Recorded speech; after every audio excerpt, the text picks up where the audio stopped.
Welcome to DJM TV. Hey, e don set like dis o. Military don respond to Asari Dokubo wey take call their name for oil theft matter for Niger Delta. My correct pipo, we greet una. We welcome una to DJM TV where ogbonge tori and update dey shele. So if una never subscribe to our YouTube channel, make una hurry now go subscribe o. And also turn on the notification bell so that anytime we be like say we drop any update like this, una go dey notified sharply. And make una no forget to follow us on our Facebook page. Anyway, my people, make we quickly run enter the tori and update wey we carry come for una. Hey my pipo, Nigeria army don cut shame follow Asari Dokubo like dis o. Dem say make e come out, make e come talk o unto the claims wey e talk say about military of oil theft matter wey dey happen for Niger Delta. My pipo, no be small thing o. Dem don drag am come out like dis o. Say make e come prove am. Make come prove wetin e talk o. My people, no be small thing o. Anyway, I go leave una now make una watch this video while dem discuss this whole matter for Arise News. Make una watch this video and hear all wetin dem talk, how dem analyze this whole matter for Arise News. Well, nothing could be more express when a sitting governor, in the person of Governor Nyesom Wike, directly accused the General Officer Commanding 6th Division that he had his own gang, armed gang, for the purpose of bunkering. He said it several times. Award-winning journalist Mahmoud Akuga documented severally but the Madam Black episode of how she expressly mentioned names and the procedures for settling all military formations in the Niger Delta to enable them carry on bow fire. That is the colloquial name for artisanal refining, which was normal. So crude oil theft has been normal, perpetrated, overseen by the Nigerian military, but that the Nigerian military, members of the Nigerian military sent to the Niger Delta. These are the people alleged. No, look, let's not play down on the authority of a sitting governor, Governor Nyesom Wike. We had a president that turned a sort of blind eye to all of those accusations. There were no investigations. The chief of defense staff impeccably, eloquently speaking to the fact that they were going to, at that time, deal with the bad eggs in the military. Nothing happened. He visited the Niger Delta. And that was dramatic. That was the optics.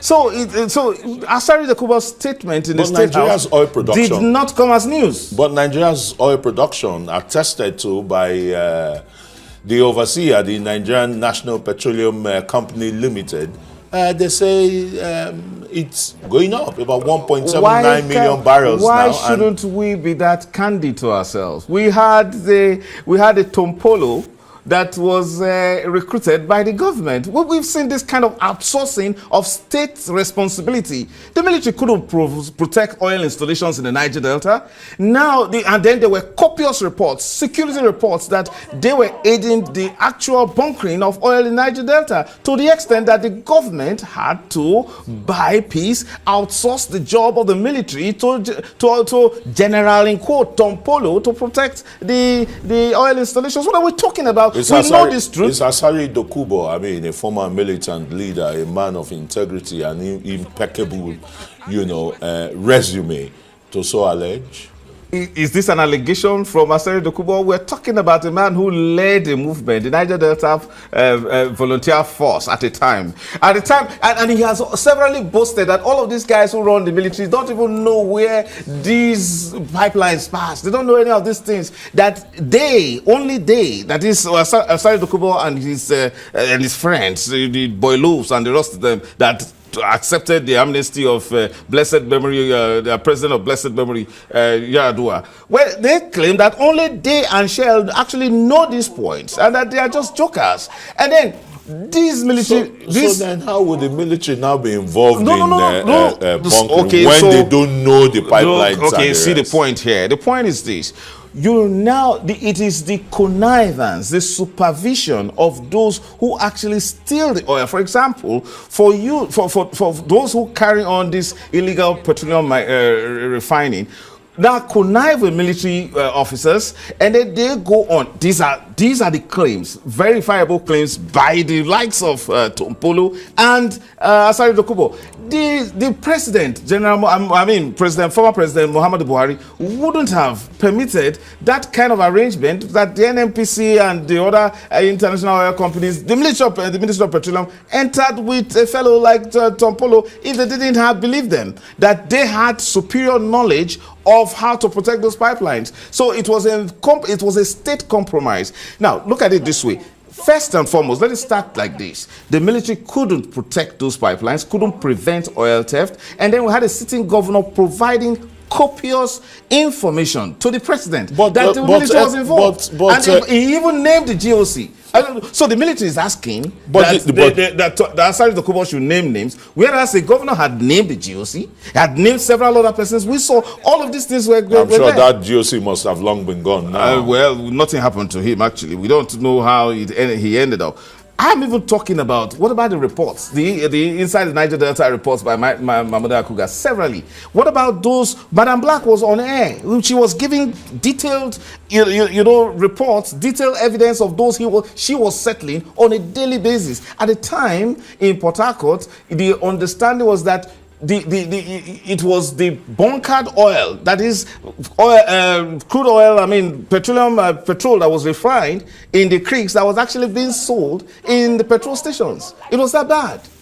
No, but the Nigerian Army spokesman, General Nwachukwu, and together with Navy Commodore Adedotun Vaughan, the spokesman of the Navy, they've denied the allegations. Of course. They are saying that they've been able to frustrate the activities of the economic saboteurs, oil thieves, from land, maritime, and air, disrupting all their functions. No, I think until we come to terms with the truth, we will and rise above this sort of public, the PRO spins that come from these elements, we wouldn't really solve the problem. So I just referred to Tom Polo being in charge of protecting those pipelines. It was when the... you ask, where is the Nigerian military in this? Unfortunately, the fact, I told you the connection. The connection is in that of connivance. So Wike said the GOC had a gang. So those gangs are made up of persons, not necessarily only military people, but military connivance. How, for example, and I'll address Asari Dokubo on this end. You don't just, if you are being sympathetic to the military, then you can say that oil theft is not carried on